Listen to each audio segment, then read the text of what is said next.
ऐसे हमारे गायत्री परिवार से जो प्रमुख अतिथि है राजेश नाकर साहब जी, इनसे मैं निवेदन करूंगा कि एक कुछ दो शब्द कहें और हमें मार्गदर्शन दें।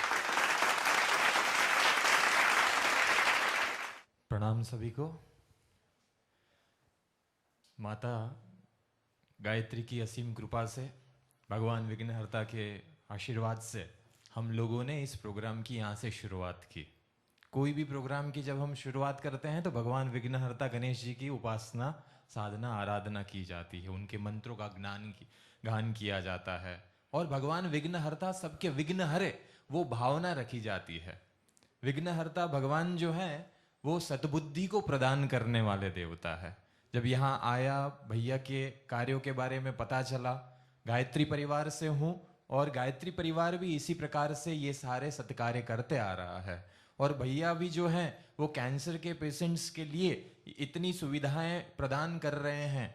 ये जब इन्होंने मुझे बताया था तब लगा कि नहीं, वहां पर जाकर थोड़ा खड़ा भी रह जाना चाहिए। भगवान योगेश्वर कृष्ण की अगर हम बात करें तो भगवान स्वयं साक्षात नारायण आज धरती पर पधारे, परंतु वो जो है सांदीपनी ऋषि के आश्रम में जाकर जो है एक बच्चे बनकर उनके वहां पर जाकर जो है वो शिक्षा हासिल की, उन्होंने विद्या वहां से ग्रहण की और 64 कलाएं सांदीपनी ऋषि के आश्रम से भगवान योगेश्वर को, भगवान कृष्ण को वहां से प्रदान की गई। भगवान योगेश्वर जो पूर्ण पुरुषोत्तम है, उनको भला वहां पर गुरु के आश्रम में जाकर शिक्षा विद्या लेने की क्या आवश्यकता थी, परंतु सांदीपनी ऋषि एक उज्जैन के एक ऐसे स्थान पर बैठकर बड़े ही साइलेंटली अपना काम कर रहे थे और इतना सर्वश्रेष्ठ कार्य कर रहे थे कि पूरे विश्व को इस ऋषि के बारे में पता चलना चाहिए। जब भगवान योगेश्वर को यह पता चला तब वो वहां पर भगवान के पास, वहां पर ऋषि के पास, गुरु के पास जाकर वो बालक बनकर वहां पर विद्या लेने के लिए गए हैं। कहने का भाव यही है कि जहां पर श्रेष्ठ कार्य चल रहे हैं वहां पर हमें वहां पर उनके साथ खड़े रहकर भी उनको मोटिवेट करके अपने तरफ से कुछ न कुछ अगर देने की भावना हम रखें तो हम देवत्व को धारण करते हैं। गुरुदेव हमारे कहते हैं कि मनुष्य में देवत्व का उदय और धरती पर स्वर्ग का अवतरण, यही किसी भी कार्य के पीछे का मुख्य उद्देश्य होता है। हम देवता बने।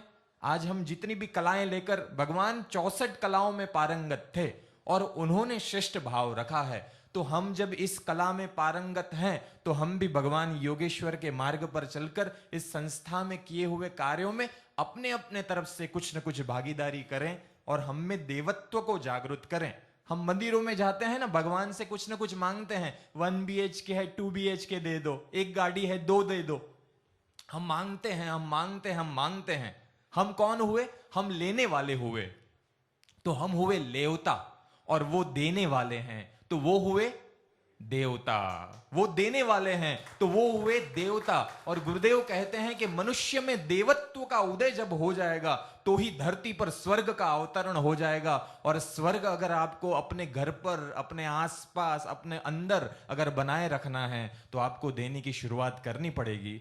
मैं यहाँ पर आने वाले सभी लोगों से यही निवेदन करूंगा कि भैया की इस फाउंडेशन में अपनी कुछ न कुछ राशि या कुछ न कुछ सेवा, देखो 5 चीजें जो हैं वो बड़े कम लोगों के पास होती है। एक, धर्म, धर्म हर किसी के पास नहीं होता। दूसरा, धन, धन हर किसी के पास नहीं होता। तीसरी, कला हर किसी के पास नहीं होती। चौथा, अगर आप राजनीति में हो तो वो विभूति है, उसका इस्तेमाल धर्म क्षेत्र में इस्तेमाल करो। और इसके अलावा भी अगर आप कोई विभूति लेकर बैठे हो तो ये धर्म के कार्य में इस्तेमाल करने के लिए ही आपको दी गई है। तो आपसे यही प्रार्थना, अगर इन 5 में से किसी एक चीज के भी आप अगर धनी हो तो उसका इस्तेमाल भैया की तरह ही श्रेष्ठ कार्य और श्रेष्ठ भाव, श्रेष्ठ उद्देश्य के लिए अवश्य कीजिएगा। बस यही बात बोलकर मैं अपने वाणी को यहां पर विराम दूंगा। बहुत बहुत शुभकामनाएं भैया, बहुत बहुत शुभकामनाएं।